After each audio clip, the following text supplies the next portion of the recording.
অনেক বোনেরা আছেন যাদের এরকম নাকি এরকম এরকম হয়ে গেছে, ঠিক না? হ্যাঁ, হাত দ্বারা কি করেছেন, নষ্ট করছেন না? এটাই তো। এটা কেন করছেন, কি জন্য করেছেন? হ্যাঁ, পেলভিক ফ্লোর ডিসফাংশন এটার থেকে হচ্ছে। এটা তো আপনার কোনো দোষ নাই, যদিও হরমোন পরিবর্তন হয়ে যাচ্ছে এটাও দোষ নেই, বয়স বেড়েছে দোষ নেই, আপনার স্বাস্থ্য মোটা হয়ে যাচ্ছে এখানে কিছুটা আপনার দোষ রয়েছে।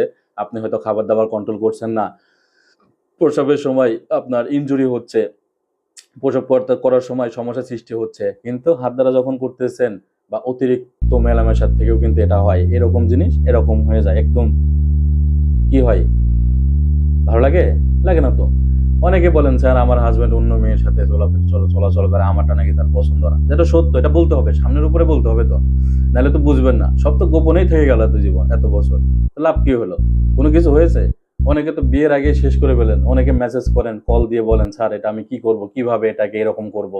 ভাই, আপনি কি করতেছেন, কি করতেছেন বোন আপনি?